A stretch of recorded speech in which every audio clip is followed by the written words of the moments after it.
Hi there and welcome to the third in a series of 12 videos I'll be making this year, each of which deals with a single work by the Austrian writer Thomas Bernhard. Installments 1 and 2 dealt with Wittgenstein's Nephew and Concrete respectively, and in this video I'll be looking at Goethe Dies. The 4 short pieces that comprise this collection were first published in 1982. 2 appeared in Die Zeit, the other 2 as part of a theatre project and an art exhibition respectively, but they were only brought together and published in a single volume, as Bernhard intended, in 2010, some 2 decades or so after his death.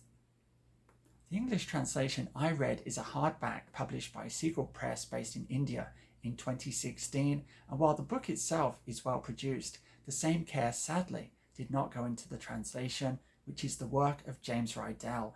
There are missing pronouns, there are clauses that appear to be in the wrong tense, and there is some very strange syntax, and, just for good measure, there is a smattering of typos too. All of this has prompted one exasperated reader, Douglas Robertson, to produce their own translation of the title story, which preserves more of the wordplay of the original German, and I've linked to that in the description. For anyone interested in this whole question of the translation of Bernhard's works into English, I strongly recommend an essay on the topic by Gitta Honecker. It's included in a companion to the works of Thomas Bernhard, and she goes into considerable depth regarding the issues involved. She also notes Bernhard's admiration for the flair of the Englishman, which he gestured towards in both his fiction and his life. In the former, by having many characters who have spent time in England, and in the latter, through his adoption of the dress of an English gentleman in his later years. She also voices the informed opinion that the best translator of Bernhard's works into English is David McClintock, a view I myself would certainly go along with. Okay, forgive me that brief detour. Now, returning to Goethe Dies, its various flaws do rather beg the question, is this book worth owning? And my answer would be a wholehearted yes, even if it were only to read the title story, which is an excellent demonstration of Bernhard's methods and ranks as one of his most satisfyingly sarcastic, mocking productions.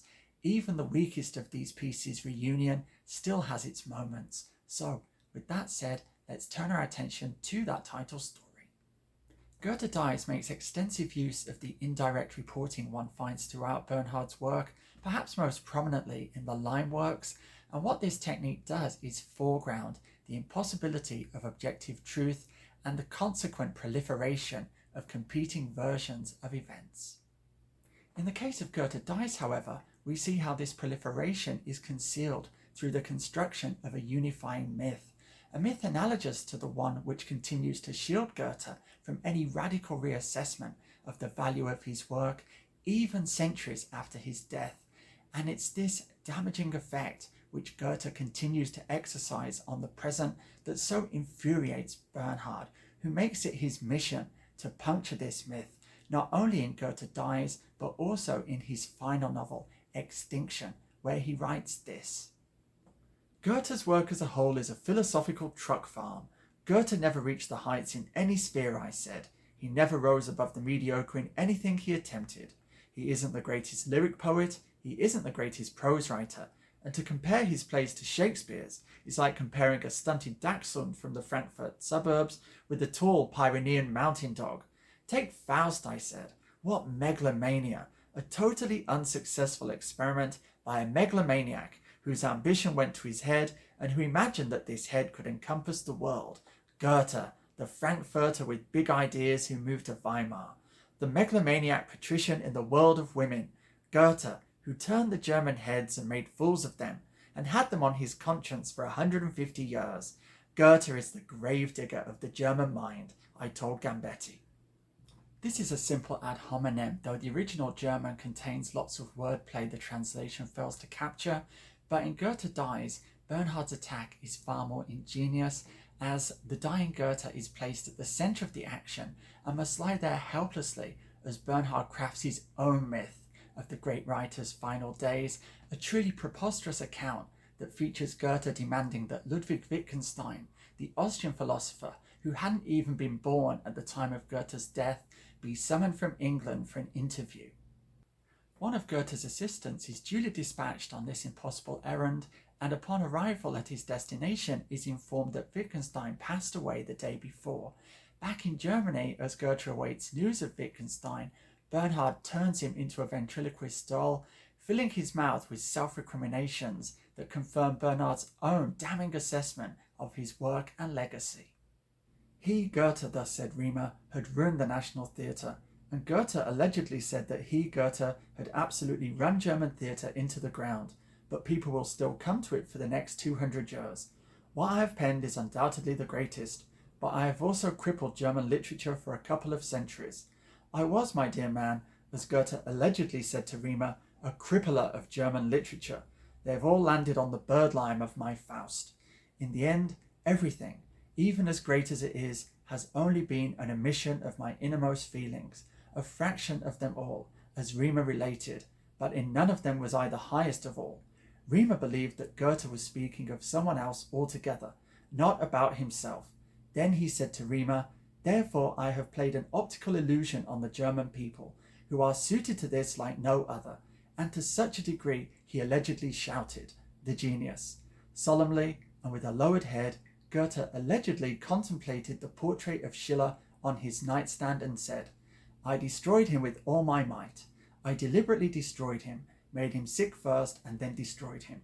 He wanted to be like me, the poor man, a house on the Esplanade, as I have one in the Frauenplan. What a mistake. For that I'm sorry, Goethe allegedly said, and was silent for a long time. News of Wittgenstein's demise deals a devastating blow to Goethe and precipitates his own death, where, in a final act of mischief, Bernhard changes Goethe's famous last words, Mass Licht, more light, for Mass nicht, no more, an act of sabotage the English version fails to capture. No matter, despite the shortcomings of the translation, I'd still rate this as one of Bernhard's most satisfying pieces of writing. The second piece, Montaigne, a story in 22 installments, combines Bernhard's love of Montaigne with a theme found in many of his works, the antagonistic relationships between family members. The story begins, and ends for that matter, with the narrator having just arrived in a disused tower of the family home with a book from the family library in hand.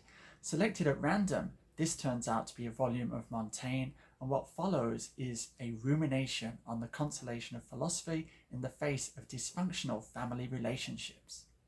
Straightforward in structure, it was the final paragraph, the contents of which I won't divulge, that I found the most interesting, as it represents a significant departure from the typical climax of a Bernhard work. On a side note, this piece may be the only Bernhard fiction to feature multiple paragraphs, rather than the single one he typically employs. This is done for comic purposes, with each paragraph constituting one of the 22 installments noted in the title.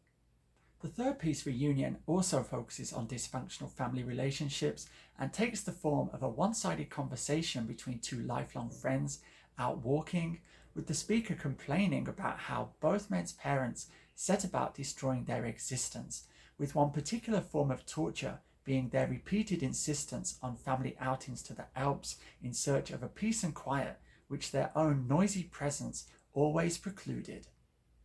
Twice during the year they went into the mountains to find peace and quiet, but of course they only brought wherever they went their lack of peace and quiet, and of course the valleys in which they went really did have peace and quiet, but only as long as they did not enter them, the forest peace and quiet as long as they didn't walk in them, the summits of mountains as long as they weren't climbing them.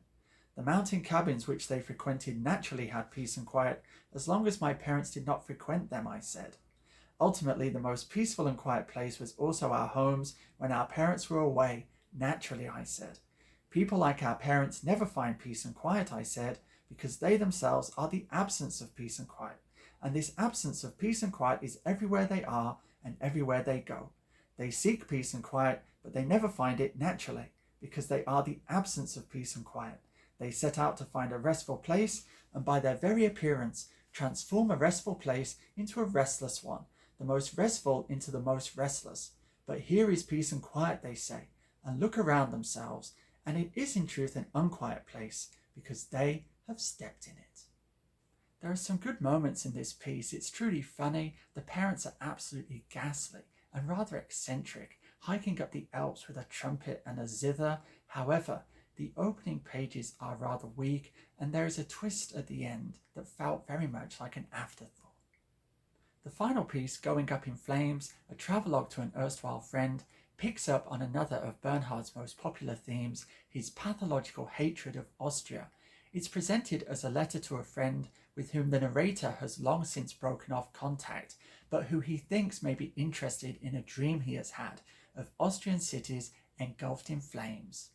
One can of course find similar attacks on Austria in most of Bernhard's works, but I did find the rest of the story particularly intriguing as the narrator documents his peripatetic lifestyle, which has carried him seemingly around the entire globe, with each stop on his tour receiving a quirky, disparaging remark or two. So there we have it, 4 brief pieces, clunkily translated, but nevertheless, in my view, well worth having, not just to complete one's collection of Bernhard's writings, but to be enjoyed in their own right. Okay, that's pretty much all I have to say. Thank you for listening. Now all that remains is for me to bid you farewell in the customary fashion. So, until the next time, be safe, be strong, nanu nanu.